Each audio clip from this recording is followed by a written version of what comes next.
India's number 1 varicose veins hospitals ఐబీసీను సంప్రదించండి. మీ నొప్పి లేని ప్రయాణాన్ని ప్రారంభించండి. నమస్తే రమగారు. నమస్తే జయ.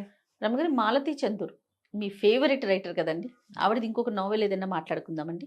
ఏమిటో ఇంకా చాలా చాలా ఉన్నాయి జయ, అవన్నీ గుర్తులేవు. రాగరక్తిమ ఒకటి బాగా గుర్తుంది. రాగరక్తిమ. రాగము అనురాగం యొక్క ఎరుపు. ఆహాహా. Blood is thicker than water అంటామా, అంతే కదా. అలాంటిది అనమాట రాగరక్తిమ.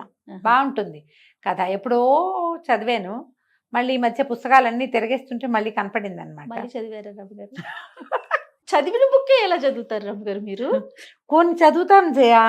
మీకు పుస్తకాలు చదవని వాళ్ళకి చదివే వాళ్ళ తాలూకు ఆ లోపల జీలేమిటో మీకు అర్థం కాదు. నిజం అండి, 100%. నాకు కోత పుస్తకాలు చదివేసేద్దామని ఎంత ఉంటుందో, పాత పుస్తకాలు చదివినవి కొన్ని కొన్ని పట్టుకుంటాయి లోపల. మళ్ళీ చదువుతారు అవి. ఆ పట్టుకున్నవి మళ్ళీ చదువుతాను. సూపర్. అలా అనకూడదు మనం. ఇప్పుడు చూడు, నేను నా దగ్గర విశ్వనాథ్ సత్యనారాయణ గారిది 1000 పడగలు నువ్వు చాలా సార్లు అడిగావు, చెప్తావా? నా వల్ల ఏది కాదు అది. నాలాంటి వాళ్ళు 10 మంది ఉంటే ఆ 1000 పడగలు చెప్పగలుగుతాం. మరి మామూలు పుస్తకం అజయ్, అది మామూలుది కాదు. ఎన్ని కథలు ఉంటాయో, ఎన్ని క్యారెక్టర్సో, ఎంత లోతో, ఎంత డెప్త్. మన అపూర్వ చింతామణి వాటన్నిటికన్నానా? అంటే నేను ఒక వాక్యాలు కొన్ని మాట్లాడితే నీకు నచ్చుదో నచ్చదో 1000 పడగలకి దిష్టి తీయటానికి కూడా పనికిరావు. నిజంగా అంత గొప్పది జయ. కాదు రమగారు, ఒకే కథలో మొత్తం క్యారెక్టర్స్ ఉంటాయా, లేకపోతే ఒకే కథ, ఒకటే కథ, ఒక వ్యక్తి, ఒక పీరియడే మొత్తం చర్చించబడుతుంది. కానీ దాంట్లో వివిధ రకాలైన వేరువేరు అంశాలు, ఇప్పుడు సామాజిక పరమైనవి కొన్ని కనపడుతూనే, కొంత స్పిరిచువాలిటీ, కొంత భక్తి, కొంత మన నమ్మలేనివి, మనకు అవగాహన లేనివి, మనకు అర్థం కానివి, మన ఊహకు కూడా రాని విషయాలు కూడా ఉన్నాయి. కానీ అది మనం ఒప్పుకునేలాగా ప్రజెంట్ చేస్తారు సత్యనారాయణ గారు. మహానుభావులు, ప్రాతస్మరణీయులు. పొద్దున్నే తలుచుకోవాలి వారిని. నిజంగా అసలు ఒక్కొక్క పుస్తకం ఒక్కొక్క ఆణిముత్యం అయింది. మామూలుగా ఉండదు. ఇందులో ఏంటంటే కొంతమందికి ఎక్కకపోవచ్చు. బేసిక్ సత్యనారాయణ గారు ఎక్కటం అనేది ఒక పాయింట్ ఉంటుంది, విశ్వనాథ్ వారి ఎక్కటం అనేది ఒక పాయింట్ ఉంటుంది. ఆ పాయింట్ మీద నాకు వారి ఎక్కుతుంది అనమాట, అది ఇష్టం. ఓకే. ఆయన పుస్తకాలన్నీ చెప్పాలంటే మన వల్ల కాదు. అది కథ ఎక్కడో మొదలయ్యి ఎక్కడికో వెళ్తుంది. మామూలు కథల్లాగా నడవు. అసలు 1000 పడగలైతే చెప్పద్దు, నేను ఒక 30+ టైమ్స్ చదివాను నేను దాన్ని. 30 కంటే పైనే. ఆయన కూడా మీరు చెప్పండి అంటున్నారు. చెప్పనంటల్లా, చెప్పలేనంటున్నారు. చెప్పలేం. మీరే చెప్పలేనంటే కష్టమే. అది కరెక్ట్గా దాన్ని పైగా ఈ స్వాతంత్రోద్యమ కాలం నాటివి అవన్నీ కూడా కొన్నాళ్ళ అవి కూడా వస్తాయి. జమీందారీ పరగణాలు పోవటాలు అవి కూడా ఉన్నాయి. అందులో ఒక ఏమంటారంటే అంతు తెలియని ఒక ఆధ్యాత్మికత కనపడుతుంది అందులో. స్పిరిచువాలిటీ ఉన్న పుస్తకం. ఓకే. మనం మాలతి చందూర్ నుంచి విశ్వనాథ్ వారి దగ్గరికి వెళ్ళిపోయాం. సరే, ఏదైనా చెప్పాలి కాబట్టి ఏదైనా సరే పాత పుస్తకాలు కొన్ని ఇష్టమైనవి చదువుతాను జయ. ఈ రైటర్స్ ఇష్టం. ఇప్పుడు చూడు, నేను మరి ఎద్దనపూడి గారివి ఎన్ని పాత పుస్తకాలు మళ్ళీ చదువుతున్నా. అవునవును కదా. ఎప్పుడో చదివాను మల్లాది వెంకటకృష్ణమూర్తి గారిది రేపటి కొడుకు. ఆ పుస్తకం మొన్న కనపడితే మళ్ళీ దాన్ని మళ్ళీ చదివాను. ఇష్టమైతే చదువుతారు. అది కొన్ని పుస్తకాలు ఉంటాయి, ఒకసారి చదివితేనే ఎక్కువ. కొన్ని సగం చదివాక ఏమిటి చదువుతున్నాం మనం, ఇది ఏమిటిది అని మానేస్తుంది. ఎందుకు వచ్చిందిలే, ఇంక చాలా బోరుగా ఉంది అనిపిస్తాయి. నాకు షాలోగా పై కథలు నచ్చవు. మీరు రియలిస్టిక్ గానే యాక్సెప్ట్ చేస్తారు, జీవితానికి దగ్గరగా ఉండేవి. రెండోది, మనకు అంతుబట్టని వ్యవహారం ఉండాలి అందులో. అది సైన్స్ కాదు, సైన్స్ కానిది. స్పిరిచువల్ ధోరణిలో ఉండే పుస్తకాలు మనకు అర్థం కాని ఉంటాయి చూడు, అవి ఇష్టం. అర్థం కాకూడదు మనకి, అప్పుడు ఎక్కువ చదువుతాం అనమాట. అంటే నా తరహా అది, జనాలు వాళ్ళ ఇష్టము. ఈ రాగరక్తిమ సంగతి చెప్దాం ఇప్పుడు. ఇది ఒక పిల్లని ఇంకోళ్ళు పెంచుకుంటారు. సొంత తల్లిదండ్రులకి ఆ అమ్మాయి చేసింది కనపడుతుంది. ఇది 70s రాయబడిందే. ఒక మిడిల్ క్లాసు కథలాగా కనిపిస్తుంది, ఆసక్తికరంగా వెళ్తుంది. అనసూయ రామారావు భార్య భర్త. అనసూయ గారికి పిల్లలు లేరు. ఆవిడ ఒక కాలేజీలో లెక్చరర్గా ఉంటుంది, ఆయన అడ్వకేట్. ఏదో కొంచెం వెల్ ఆఫ్ కుటుంబమే వీళ్ళది. ఈ అనసూయకు కజిన్ ఒక అతను ఉంటాడు, శాస్త్రి. అతని భార్య కడుపుతో ఉండి వీళ్ళ ఇంటికి వస్తుంది. ముందు 2 పిల్లలు ఉంటారు, 3వ ప్రెగ్నెన్సీ. 3ఓసారి కొంచెం ఏదో ఇబ్బంది అయ్యేదో ఇక్కడికి వచ్చి వీళ్ళ ఇంటికి వచ్చి ఇక్కడి నుంచి పెళ్ళికి వెళ్తారు. పెళ్లి నుంచి తిరిగి వస్తుంటే అమ్మాయికి ఏదో ఒంట్లో చాలా ఇబ్బంది అవుతుంది. సరే డాక్టర్ని పిలిపించి చూపిస్తారు. చూస్తే ట్విన్స్ లాగా తెలుస్తారు. ముందో పిల్ల, 2 పిల్లలు. ఈ ట్విన్స్ తోటి ఆ అమ్మాయి చేసుకోలేదని ఆ ముందున్న 2 పిల్లల్లో రమేష్, వసంత 2 పిల్లలు. ఆ వసంతని చిట్టి అని పిలుస్తారు. అది చక్క బొద్దుగా గుణగుణలాడుతూ బాగుంటుంది. ఆ పిల్ల ఈ మేనత్తతోటి చాలా స్నేహం కలుపుతుంది. ఈవిడికి కజిన్, ఈవిడ సొంత అన్నదమ్ములు లేరు అనసూయ గారికి. లేక ఈ శాస్త్రం అంటే చాలా ప్రీతి. తన దగ్గర ఉండి తమ ఇంట్లోనే ఉండి చదువుకోవడంతో చిన్నప్పటి నుంచి ఎక్కువ ప్రేమగా ఉండటం. పెత్తండ్రి పింతండ్రి పిల్లలు, అన్నదమ్ముల పిల్లలు అనమాట. పెత్తాత చింతాత పిల్లలు, వీళ్ళతో స్నేహం ఎక్కువ. అలా ఉంటారుగా కజిన్స్లో కొంతమంది. అయితే ఈ పిల్లని మేము ఉంచుకుంటామని అడుగుతారు. అది ఇక్కడ ఉండిపోవడానికి సిద్ధంగా ఉంటుంది. కొన్నాళ్ళు ఉంటారు. ఈ పురుడయ్యి ట్విన్స్ అయ్యేసరికి కొంచెం హడావిడయ్యి ఈ పిల్లల్ని ఏదో చిన్న పక్కన స్కూల్లో వేస్తే ఆ పిల్ల బుద్ధిగా స్కూల్కి వెళ్తుంది. వీళ్ళతో చాలా బాగుంటుంది. అది వచ్చి ఎంతసేపు అత్త దగ్గరే పడుకుంటా, అత్తతోటే అన్నం పెట్టించుకుంటా అంటుంది. ముద్దుగా చూస్తుంటే పిల్లలు అట్లా చేరువవుతారు కదా. అయితే సరే ఎలాగూ వీళ్ళకి పిల్లలు లేరు కాబట్టి ఈ పిల్లని ఇక్కడ వదిలిపెడితే దీని రాజ్యాంగం నడుస్తుందని తల్లిదండ్రి ఆలోచించుకుంటారు. పైగా ఆవిడంటే ప్రీతి కూడా. అతనికి అక్కయ్య అంటే ఇష్టం. వాళ్ళు బాగా చూసుకున్నారు చిన్నప్పటి నుంచి. అక్కయ్య బాగా చదువుకుంది, బావగారు మంచివాడు కాబట్టి పిల్ల చదువుకుంటుంది అనుకుని ఈ పిల్లని ఇక్కడ వదిలిపెడతారు. ఆ చిట్టిని వదిలిపెట్టి పెద్ద పిల్లాన్ని పుట్టిన కవల పిల్లల్ని పుచ్చుకుని వెళ్తారు. రాముడు లక్ష్మణుడు అని పేరు పెడతారు. రాము లక్ష్మి తీసుకుపోతారు. వెళ్ళేటప్పుడు తల్లి అడుగుతుంది, వస్తావుడంటే నేను రాను, నేను అత్త దగ్గరే ఉంటా అంటుంది పిల్ల. ఈ పిల్ల ఏంటి బుద్ధిగా పద్ధతిగా ఉండటం, తీరైన పనితీరు తన చిన్నప్పటి నుంచి. పెద్ద పిల్లాడికి ఏమని ఉండదు, బాగా అల్లరివాడు, అన్నిటికీ పేచి. తల్లికేమో పెద్ద కొడుకంటే ముద్దు, కొడుకంటే ముద్దు. ఆడపిల్ల సర్దుకోవాలనుకుంటుంది. ఆ అమ్మాయికి తెలీదు, ఒక పల్లెటూరు తనపు కనపడుతుంది అనమాట. ఆ తల్లి, ఆ లలిత, ఆ క్యారెక్టర్, ఈ చిట్టి వాళ్ళ అమ్మ, మనకి మన అమ్మమ్మలందరూ కనపడతారు అందులో. మగపిల్లాడికి సాగించాలి, ఆడపిల్లలు సర్దుకోవాలి, అలాంటి ధోరణి మన చిన్నప్పుడు తెలుసు మనకి. ఇప్పుడు లేదు, ఇప్పుడు లేదండి, అస్సలు లేదు. ఇప్పుడు లేదు. కానీ ఇప్పుడు కూడా కొన్ని కుటుంబాల్లో వినపడుతుంది జయ. మొన్న మధ్యన ఎవరో ఒక గెస్ట్ కూడా నాతో ఇదే మాట అన్నారండి. ఇప్పటికీ ఉంది జయ ఈ ఉంటుంది, ధోరణి ఉంటుంది. కొన్ని కుటుంబాల్లో ఉంటుంది. మగపిల్లాడికి సాగించటము, మగపిల్లాడికి పెరుగు పోయటం, ఆడపిల్లలకి మజ్జిగ పోయటం, అవి ఉండేవి ఇది వరకు. ఇప్పుడు బాగా తగ్గిపోయినా కూడా మరి ఇప్పుడు మనకు ఒక్క పిల్ల, 2 పిల్లలు, 2 ఆడపిల్లలే అలాంటివి వచ్చినాయి. ఆడపిల్లలు కూడా అందవేసిన చేతులుగా అన్నిట్లకి పరిగెత్తి ప్రతి చోట చదువుకోవటాలు అవి మనం చూస్తున్నాం. ఈ డిస్క్రిమినేటివ్ ఐడియాస్ సమాజంలోనే కొంత తగ్గుముఖం పట్టినాయని చెప్పచ్చు. దానికి మనం చాలా సంతోషించాలమ్మా, చాలా స్వాగతించాల్సిన విషయం ఇది.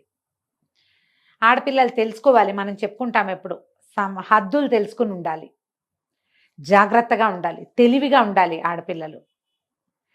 కానీ ఆడపిల్లల్ని తక్కువగా చూడకూడదు. ఈ 2 పాయింట్లు ఉన్నాయి కదా. ఎందుకంటే వాళ్ళు రేపొద్దున సమర్థించాలి చాలా ప్రపంచాన్ని. ఈ ఆడపిల్లలే కనాలి, పెంచే పని వాళ్ళదే ఎక్కువ అవుతుంది కాబట్టి వాళ్ళు ఇంకొంచెం జాగ్రత్తగా ఉంటే బాగుంటుందని చెప్పుకుంటాం మనం. అయితే ఈ పిల్లని వదిలిపెట్టి వెళ్తారు. పిల్లని ఏదో మంచి స్కూల్లో చేర్పిస్తారు. మామయ్యతో కలిసి కారులో వెళ్ళటం, అది అత్త మామయ్య కాస్త మెల్లిగా మమ్మీ డాడీలోకి వచ్చేస్తుంది పిల్ల. స్కూల్లో అందరూ మీ మమ్మీయా అని అడుగుతున్నారు, నేను మమ్మీ అని పిలుస్తానని మమ్మీ డాడీ అలవాటు చేసుకుంటుంది, వీళ్ళతో ఉండిపోతుంది. ఆ తల్లికి తర్వాత మళ్ళీ ప్రెగ్నెన్సీ, మళ్ళీ 2 పిల్లలు పుడతారు. అంటే వెరసి 5 పిల్లలు ఉన్నారు వాళ్ళ దగ్గర. ఈ పిల్ల ఇక్కడ ఉంటుంది.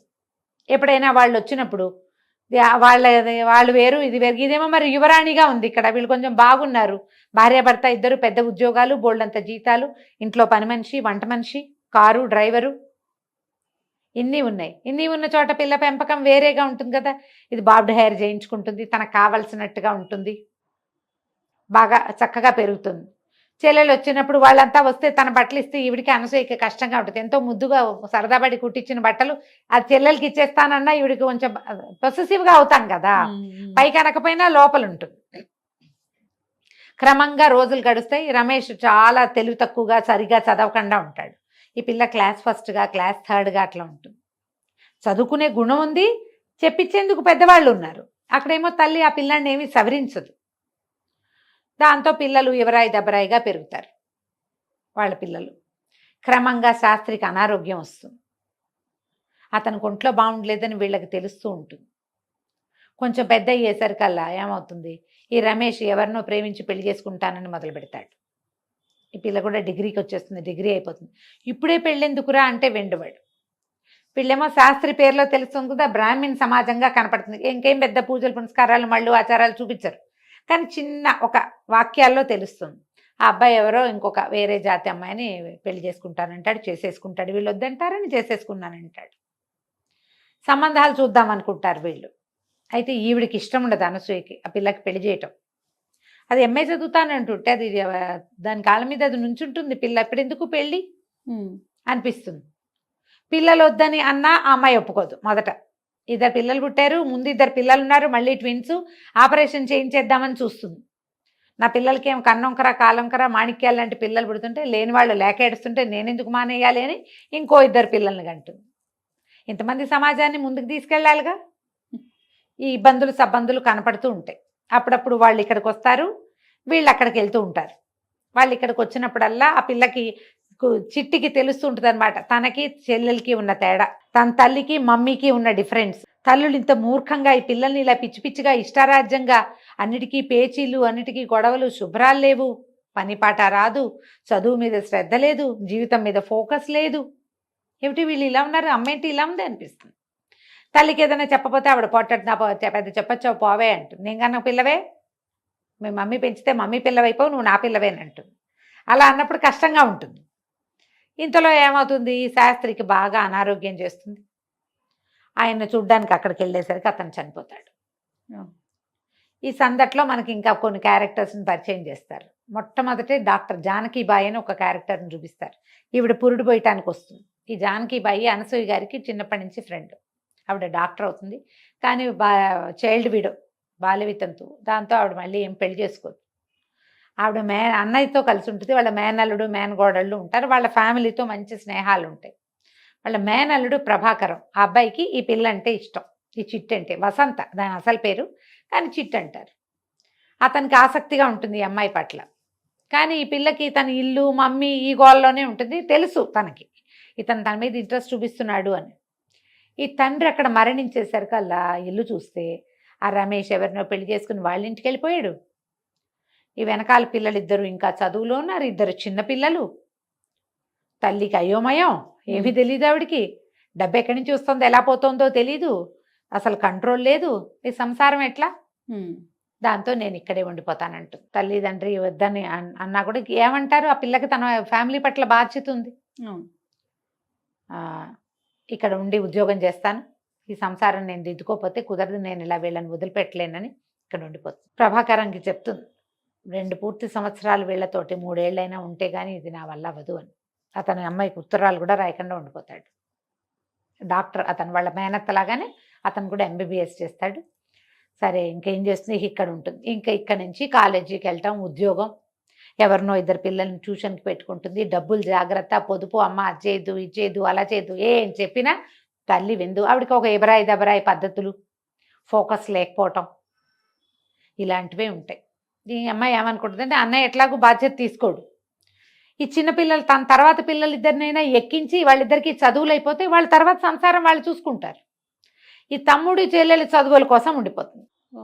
ఉండి ఇక మెల్లిగా కాలేజీలో ఉద్యోగానికి చేరుతుంది. MA చదువుకుంది కదా, స్పెషల్ ఇంగ్లీష్ క్లాసులు తీసుకుంటుంది. దీన్ని డబ్బు పిచ్చి అంటుంది వాళ్ళమ్మ. ఇంతలో ఏమవుతుంది, ఆ రమేష్కి వాడికి ఒక కొడుకో కూతురో పుడతారు. వాడు కాస్త ఇక్కడికి వచ్చేస్తాడు అత్తగారితో పోట్లాడి.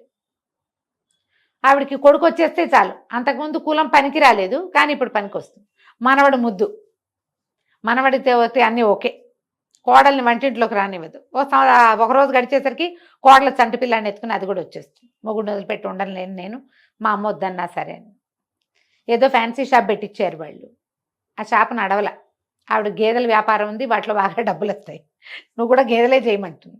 వీడినే చేయను అంటాడు. మరి ఈ అబ్బాయి ఎలాంటి ఫ్యాన్సీ అబ్బాయి, పైగా షోగా నాన్న ఉద్యోగం చేస్తుంటే సంపాదించు తిన్నవాడు. వీడు గేదెల దగ్గర పేడకాళ్ళు ఎందుకు ఎత్తుతాడు? ఎత్తడు. ఇలా ప్రేమించి పెళ్ళిళ్ళు ఎలా ఫెయిల్ అవుతాయో 4 వాక్యాల్లో చూపిస్తారు. ఆ అమ్మాయి కాస్త వస్తుంది, వీళ్ళతో పాటే ఉంటుంది. అమ్మాయి కొంచెం శుభ్రమైన మనిషి, మెల్లిగా సెట్ అవుతుంది. ఈ లోపల ఏం చేస్తుంది, చెల్లెలు పిల్లాడికి, తమ్ముడేమో బ్యాంక్ జాబ్కి దేనికో వెళ్తాడు రాము. చెల్లెలేమో నేను MA చదవనక్క, నేను BEd చేస్తాను, నేను ఉద్యోగాల్లో చేరిపోతా, నేను పెళ్లి చేసుకుంటా అంట.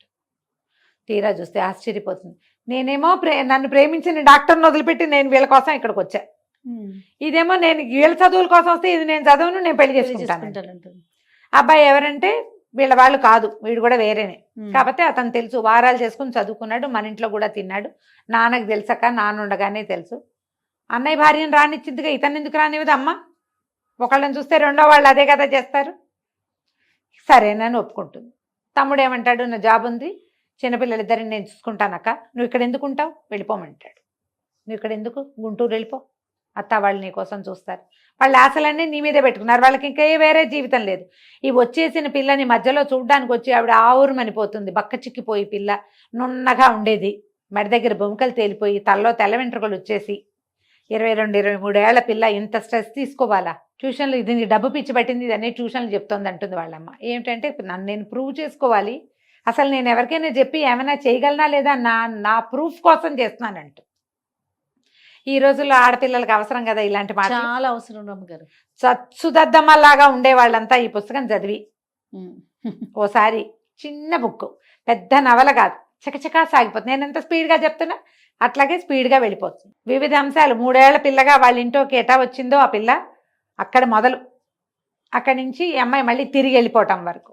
సరే ఏం చేస్తుంది, చెల్లెల్ని అడుగుతుంది, నేను వెళ్ళిపోనా, నువ్వు వెళ్ళిపో, నేను పెళ్లి చేసుకుంటాను, మన ఇంట్లోనే ఉంటాడు, పర్వాలేదు, అతనికి వేరే సంసారం లేదు, చిన్నపిల్లలిద్దరిని నేను రాము చూసుకుంటాం, మాకు పర్వాలేదు, అన్నయ్య ఇక్కడే ఉన్నాడు కాబట్టి అన్నయ్య అమ్మని చూసుకుంటాడు, మాకేం ప్రాబ్లం లేదని చెప్పేస్తారు వాళ్ళు. మేము ఇల్లు చూసుకోగలం, నువ్వు వెళ్ళిపో, ఇప్పటిదాకా చేసావు 3 ఏళ్ళ నుంచి ఇక్కడే ఉండి, వాళ్ళని వదిలిపెట్టి మమ్మల్ని వదిలిచ్చావు కదా, చాలు వెళ్ళిపోమంటారు. ప్రభాకరంకి ఉత్తరం రాస్తుంది, నేను వచ్చేస్తున్నాను, ట్రైన్కి వస్తాను, నన్ను తీసుకెళ్ళమని. సరే ఈవిడ దగ్గరికి వచ్చి అనసూయ గారి దగ్గర కారు అడుగుతాడు. ఆవిడ ఆశ్చర్యపోతుంది, జానకిబాయి దగ్గర కారు ఉంది, నాకు మా కారు ఎందుకు తీసుకెళ్తున్నాడు అనేది ఆవిడకి అర్థం కాదు. సరే ఆ కారు తీసుకొచ్చి ఆయన కారు ఎక్కించుకుంటాడు, ఆ ఊరంతా తిప్పి, నువ్వు ఒక రోజు రాత్రి ఎలా వచ్చావో మీ అత్త నువ్వు 100 సార్లు చెప్పారు, మీ మామయ్య కూడా ఆ రోజు రాత్రి చిట్టి ఎట్లా వచ్చింది మా ఇంటికి అని, అలాగే అదే టైంకి నిన్ను తీసుకెళ్ళి మీ మమ్మీకి అప్పచెప్తాను నేను అని చెప్తాడు. ఈ పిల్ల పెంపుడు వెళ్ళినా కూడా దత్తత ఒక వేరే ఇంట్లోకి వెళ్ళి వాళ్ళకి ప్రపంచంగా మారినా కూడా తమ ఇంటి పట్ల బాధ్యతగా ఉన్న ఒక అమ్మాయి సింపుల్ కథ ఇది. ఆడపిల్లలు బాధ్యతలు నేర్చుకోవాలి. పెళ్ళిళ్ళు అయిపోయాక లేదా పెళ్ళి కాకముందు వీళ్ళతోటి మాకేమిటనేవాళ్ళు. ఇప్పుడు బాధ్యత తీసుకునే ఆడపిల్లలు ఎంతమంది ఉంటున్నారో, తీసుకొని వాళ్ళు కూడా ఉన్నారు కదా జయ, ఉన్నారు రమ్మగారు, ఉన్నారు. అమ్మ నాన్నకి ఇద్దరే ఆడపిల్లలైతే పెళ్ళి వాళ్ళు చావు వాళ్ళు చస్తారని వదిలిపెట్టేసేవాళ్ళు. ఒక్క ఆడపిల్ల అయినా సరే వాళ్ళని ఇక్కడ విడిచేసి ఫారిన్ వెళ్ళిపోతున్న వాళ్ళు. ఒక్కతే పిల్ల ఫారిన్ వెళ్ళిపోతాం, మీ అమ్మా నాన్న గతి ఏమిటి? వీళ్ళు ఎవరిని చూసుకుని బతకాలి? వాళ్ళకి ఏం ఆసరా? అలాంటి వాళ్ళు ఉన్నారా? వాళ్ళకు ఒక చెంపపెట్టుగా ఉంటుంది ఇది. సింపుల్ వాక్యాలతో తేలికపాటి కథనంతో వెళ్ళిపోతుంది. అప్పుడే 7-8 సార్లు చదివి ఉంటా చిన్నప్పుడు, ఈ బుక్ మొదటిసారి చదివినప్పుడు. మళ్ళీ చదువుతుంటే నాకు అనిపించింది ఇది ఒక బాధ్యతని నేర్పే కథ. ఈజీగా సింపుల్గా పోయింది చూడు. కానీ తల్లిదండ్రుల తాలూకు ఒక తెలివి తక్కువతనం, మూర్ఖత్వం. ఆ కాలంలో 5-6 పిల్లలు ఉండే కాలం ఇది కాదు, పాతకాలపు కథ ఇది, 70లో కథ కదా. అయినా కూడా మనం అప్పటి సామాజిక పరిస్థితులు ఏమిటి, 19 వచ్చేసరికి పెళ్లి చేసేద్దాం అనుకునేవాళ్ళు. అందులోనే మళ్ళా ఒక నవీనత్వం ఏముంటుందంటే, ఈ అనసూయ గారికి పిల్లలు లేరు. పిల్లలు లేకపోవటం వాళ్ళిద్దరిలోనూ చిన్న చిన్న తేడాలు ఏవో ఉంటాయి. వాళ్ళు ఎంత సంతోషంగా ఉంటారో భార్యాభర్త ఒకళ్ళతో ఒకళ్ళు. ఈ దొరికిన పిల్లని పెంచుకుంటారు. అదే పిల్లని పెంచుకోవటం అనే పాయింట్ కూడా ఆ కాలంలో ఉండేది. ఇది కూడా ఒక మంచి ఐడియాగా తోస్తుంది నాకు. ఇలాంటి రకరకాల ఐడియాలు సింపుల్గా మానవ సంబంధాలని తేలికగా, అందులో ఉండే చేదుని కూడా తేలికపాటి వాక్యాల్లో అందించేస్తారు మాలతి గారు. ఈ కథ చదవండి, ఎక్కువ ఖరీదు ఉండదు, పుస్తకం చిన్నది, 2 గంటల్లో చదివేసేయచ్చు, 1 గంటన్నర 2 గంటల్లో. 70-80 రూపాయలు ఉంటుంది అంతే, 100 రూపాయల లోపే. కథ చదవండి, తెలుసుకోండి. తప్పకుండా. నమస్తే. నమస్తే జయ.